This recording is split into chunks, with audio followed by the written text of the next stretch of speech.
प्यारे बच्चों, आज हम कक्षा 6 का साइंस का लेसन नंबर 5 करेंगे।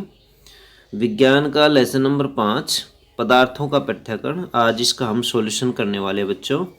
प्रश्न नंबर 1 देखिए, इससे संबंधित हमें किसी मिश्रण के विभिन्न अवयवों को पृथक करने की आवश्यकता क्यों होती है। दो उदाहरण भी लिखिए। एक मिश्रण के विभिन्न अवयवों को दो कारणों से पृथक किया जाता है, या तो अनावश्यक घटकों को अलग करने के लिए, या फिर एक या एक से अधिक उपयोगी घटकों को अलग करने के लिए। उदाहरण के लिए, दुकानों से खरीदा गया अनाज कई अशुद्धियों जैसे पत्थर के टुकड़े, भूसी, टूटा हुआ अनाज आदि से भरा होता है। अनाज को खाद्य बनाने के लिए अथवा खाने योग्य बनाने के लिए इन अशुद्धियों को अलग करना आवश्यक होता है। इसी तरह चाय तैयार करने के बाद हम उसे चाय की पत्तियों से अलग करते हैं। क्वेश्चन नंबर 2 देखिए, निष्पावन से क्या अभिप्राय है, यह कहाँ उपयोग किया जाता है। आंसर देखिए बच्चों, निष्पावन हल्के अवयव से भारी अवयव को हवा या वायु के उपयोग से अलग करने की प्रक्रिया है। इसे आमतौर पर किसानों द्वारा हल्के अशुद्धियों जैसे भूसी के कणों को भारी अनाज से अलग करने के लिए किया जाता है।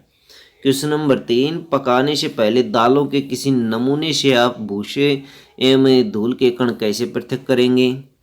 तो बच्चे देखिए इसका आंसर, दालों में मौजूद गंदगी के कारण कणों को पानी के साथ धोने से हटा दिया जाता है। भारी होने के नाते दालें नीचे बैठ जाती हैं, जबकि भूसे एवं धूल के कण हल्के होने के कारण पानी में तैरते रहते हैं। इस प्रक्रिया को अवसादन कहते हैं। गंदा पानी निस्तारण द्वारा हटाया जा सकता है, जिससे दालें नीचे बैठ जाती हैं।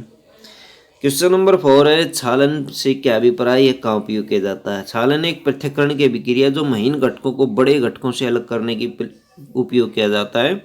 आमतौर पर घरों में इसका उपयोग आटे से अशुद्धियाँ जैसे पत्थर के टुकड़े, डंठल, भूसी और अलग करने के लिए किया जाता है।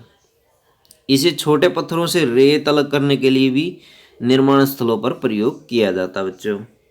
क्वेश्चन नंबर 5 है, रेत और जल के मिश्रण से आप रेत और जल को कैसे पृथक करेंगे। रेत पानी में घुलनशील नहीं है, इसलिए रेत और पानी के मिश्रण को दो तरीकों से अलग किया जा सकता है, अवसादन और निस्तारण।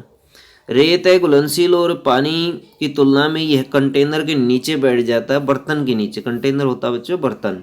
इस प्रक्रिया को अवसादन कहते हैं।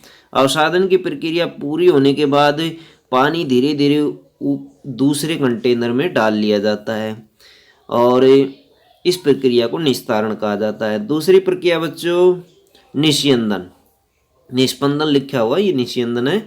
मिश्रण को एक झरनी या किसी कपड़े के टुकड़े या फिल्टर पेपर में डाल दिया जाता है, या पानी छलनी की सहायता से भी इसको छाना जा सकता है।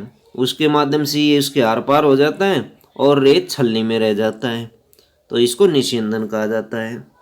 क्वेश्चन नंबर 6, आटे और जल चीनी के मिश्रण से क्या चीनी को पृथक करना संभव है। अगर हाँ तो आप इसे कैसे करेंगे। हाँ, इसको संभव है, इसको अलग किया जा सकता है।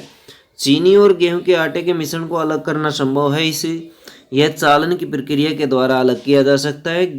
अगर चीनी और गेहूं के आटे के मिश्रण को छलनी से गुजारें तो आटे के कण छलनी के नीचे गुजर जाएंगे और चीनी छलनी के ऊपर रह जाएगी।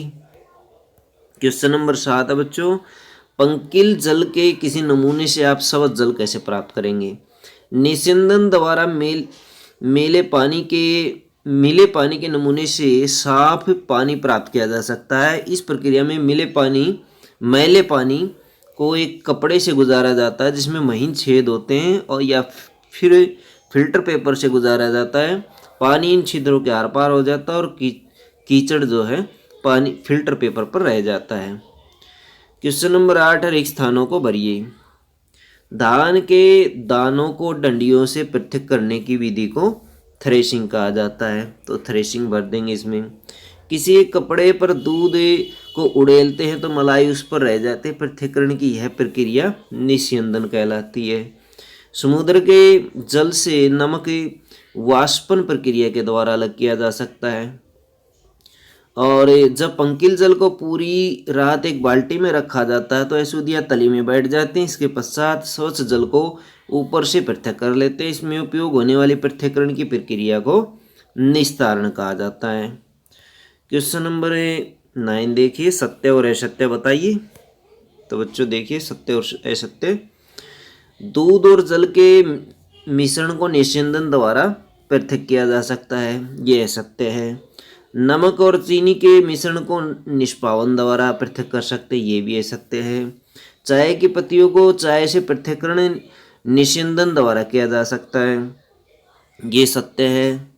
और अनाज और भूसे का पृथक्करण निस्तारण प्रक्रिया द्वारा किया जाता है, ये असत्य है बच्चों। तो पहले वाला असत्य आएगा, दूसरा असत्य आएगा, तीसरा सत्य आएगा ये, और चौथा असत्य आएगा, ये सत्य आएगा बच्चों तीसरा, क्योंकि चाय की पत्तियों को निस्यंदन प्रक्रिया द्वारा अलग किया जा सकता है। क्वेश्चन नंबर 10 देखिए बच्चों, इसमें है जल में चीनी और नींबू का रस मिलाकर शिकंजी बनाई जाती है। आप बर्फ डालकर इसे ठंडा करना चाहते हैं, इसके लिए शिकंजी में बर्फ घोलने से पहले डालेंगे या बाद में? इस किस प्रकरण में अधिक चीनी घोलना संभव होगा? यदि हम बर्फ पहले डालते हैं तो अधिक चीनी घुलेगी या नहीं, और यदि बर्फ हम बाद में डालते हैं तो उसके बाद क्या होता है, चीनी घुलेगी या नहीं? किसी पदार्थ की घुलनशीलता तापमान पर निर्भर करती है। जैसे जैसे तापमान कम होता जाता है वैसे वैसे घुलनशीलता कम हो जाती है। बर्फ को डालने से नींबू पानी का तापमान कम हो जाएगा और उसमें चीनी घोलना मुश्किल हो जाएगा, इसलिए चीनी घोलने के बाद बर्फ डालनी चाहिए। तो ये थे बच्चों आपके 5वें लेसन के क्वेश्चन आंसर।